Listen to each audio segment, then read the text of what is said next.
안녕하세요. 9월 26일 목요일 매일매일 습관처럼 매일 행정법 오늘도 같이 하겠습니다. 자, 어제 인허가 의제 문제를 살펴봤는데요. 자, 이걸 갖고 소송을 하는 거 이것까지 좀 분명히 설명을 드렸지만 자세히 모르겠다. 그래서 오늘 관련 문제를 조금 물론 한 부분만 지문 하나만 관련있지만 그래도 한번 살펴보도록 할게요.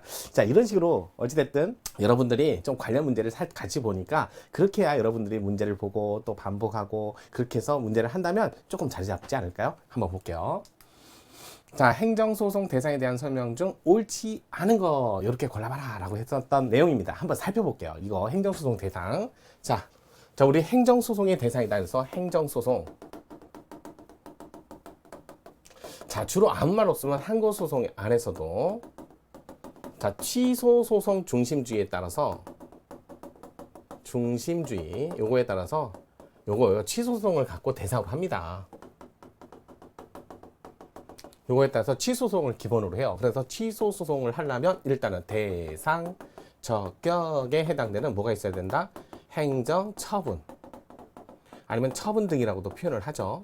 이런 걸 가져야죠. 처분 등 이렇게 되는데 이게 행정청의 처분 등이 뭐냐면 어찌됐든 행정청의 행위로서 이렇게 정의 행위로서 행위에 해당되고 그 다음에 구체적 사실에 관한 공법 집행에 관한 공법적 효과를 일으키는 자 작용이죠. 효과를 일으키는 행정 작용으로서 그러면서 이제 단독적 권력적 단독행위뿐만 아니라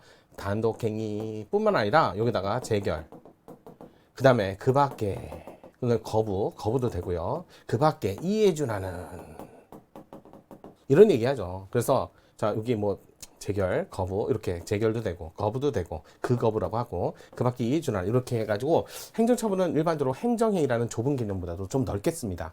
그래서 여러분들이 알고 있는 뭐 행정조사 결정, 자 행정조사는 일반적으로 조사 이런 것들은 처분이 아니죠. 이건 정보 수집에 해당되지만 이거 세무조사 결정 나오면 이런 것들은 처분이 된다는 거예요. 왜? 지금 당장 권리의 변동이 되지 않는 처분성을 인정한다. 당장 권리의 변동이 없어도 장래 불안을 제거할 필요성이 있으면 이렇게 장래 불이익을 미리 사전에 제거할 필요성이 있으면 사전 제거할 또는 쟁송을 통해서 쟁송 다툴 필요성이 있다면 그러면 이렇게 세무조사 결정도 사실행위 행정조사에 불과하지만 처분성을 인정한다 이렇게 나오는 거죠. 그래서 그렇게 보고 또 재결. 자, 재결도 행정심판을 통해서 나온 재결도 처분입니다. 그런데 우리나라에서는 재결이 아니라 원처분주의가 원칙이죠. 원처분주의. 따라서 원처분주의에는 원처분도 되고 원처분만에 고유한 하자가 있으면 그럼 원처분을 가져오셔야 되고 그 다음에 원처분에는 하자가 없어요. 원처분에는 하자가 없지만 재결만에 고유한 하자라고 표현을 합니다. 하자가 있으면 이렇게 나오면 재결을 소송의 대상으로 삼는다는 거죠. 이렇게 나오는 거죠. 그 다음에 예외적으로 재결주의죠.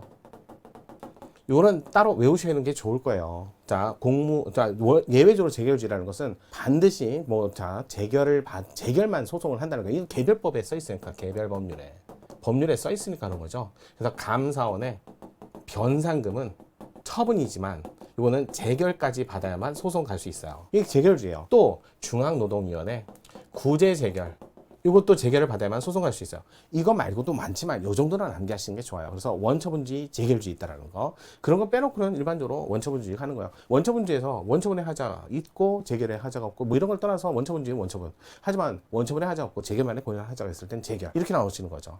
그러면서 나오는 거야. 그러면서 그 다음에 아까 전에 우리 말씀드린 대로 일단은 소송 대상을 얘기할 적에 아까 전에도 잠깐 얘기했죠. 인허가 의제 이거는 창구의 단위라 해서 주된 인허가가 있고 여기에 딸려오는 의제되는 인허가가 있다. 그럴 때는 원칙적으로 개별 법률에 따르면 법률에 근거를 둔다면 주된 인허가가 쟁송의 대상인 처분이다. 처분 등의 대상으로서 요걸 대상으로 소송을 한다. 하지만 예외적으로 일부 인허가 의제 제도에는 요 의제된 인허가를 개별적으로 다툴 수 있다. 이걸 처분 등으로 다툰다. 이런 얘기를 잠깐 했어요. 이런 것들은 좀 어쩔 수 없어요. 자꾸 보셔야 되는 거예요. 자꾸 보셔야 되죠. 그 다음에 우리나라에서 의무이행심판이라는 게 있어요. 의무이행심판. 자, 갑이라는 분이 행정청을 상대로 정보공개법에 따라 공공기관 정보공개법에 따라 그래서 신청을 한 거죠. 공개 신청을 특정을 해서 그 다음에 공개 방법도 자 여기다 써놓고 이렇게 하고 특정을 해서 했는데 행정청이 부작이나 또는 거부 이런 걸 했을 때 거부는 처분이죠. 이럴 때 당의 갑은 이걸 갖고 상급행정청에 어떡한다? 행정심판을 걸죠. 행정심판을 걸었는데 의무행심판을 건 거예요. 의무 이행심판을. 그런데 당의 상급청인 행정청이 정보를 가지고 있는 게 아니기 때문에 만약에 이게 공개해야 될 내용인데 왜 공개 안 해? 라고 했을 때는 자 직접 처분을 하기보다는 이것도 가능해요. 가능은 하는데 이거보다는 요건 가능은 하지만 이거보다는 처분을 할 것을 명령합니다. 처분 이행 명령이라고 돼요. 이행을 명령합니다. 요 처분을 내려요. 이거 명령 재결을.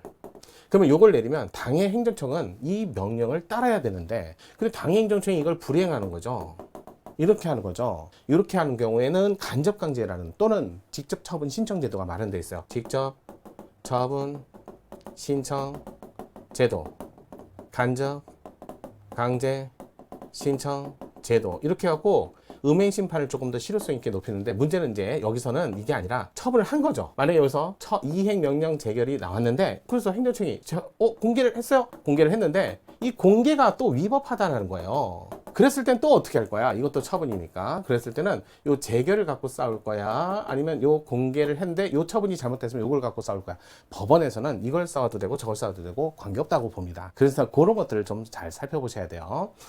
자 볼게요. 행정소송의 대상 설명으로 옳지 않은 것은 1번 건축허가권자가 건축불허가 처분을 하면서 불허가 사유뿐만 아니라 소방법에 따른 소방서장의 건축 부동의 사유를 의제되는 게 잘못됐다. 또 부동의 사유를 들고 있을 때는 주된 허가 처분에 관한 소송에서 건축법상 건축불허가 사유뿐만 아니라 의제되는 거에 대해서도 관해서도 다툴 수 있다. 맞는 지문입니다. 두 번째 과세관청이 사업자 등록을 관리하는 과정에서 위장사업자의 사업자 명의를 직권으로 여러분 위장사업자 요 말 나오거나 위장 이런 게 나오면 이걸 직권으로 말소했다 이렇게 나오면 이거는 처분이 아닙니다. 이거는 객관적 사실을 그대로 옮긴 것밖에 없어요. 그래서 이거는 처분이 아닙니다. 자, 실사업자의 명의로 정정하는 행위는 사업자로서의 지위 변동을 가져오는 것이므로 항고소송 대상이 되는 처분으로 볼 수 있다. 2번이 틀린 질문이네요. 3번 소송 대상이 되는 행정처분의 존부는 소송 요건으로서 물론 당사자 주장이 필요할 때도 있지만 판단은 법원의 직권조사사항이에요. 따라서 자백의 대상이 아닙니다. 네 번째 감사원에 떴어 변상금 판정 요거는 재결을 받아야만 소송 갈 수 있습니다. 행정소송을 제기할 수는 없고요. 재결에 해당하는 재심 판정에 대해서만 감사원을 피고로 행정소송을 제기할 수 있다. 맞는 지문. 다섯 번째 행정청이 재결에 따라 이전 신청을 받아들이는 후속 처분을 했어요. 근데 후속 처분이 위법한 경우에는 재결에 대한 취소소송을 제기하지 않고도 곧바로 후속 처분에 대한 항고소송을 제기할 수도 있다. 재결도 다툴 수 있고 또 아까 말씀드린 대로 재결에 따른 처분을 한 게 위법하면 위법한 걸 다투도 관련이 없어요. 그냥 두 개 다 가능하다고 봐요. 판례는. 그래서 이렇게 정리해서 정답이 2번이었어요. 나머지 지문도 굉장히 중요한 거 아시죠? 정리 잘하세요. 오늘 행정법이었습니다.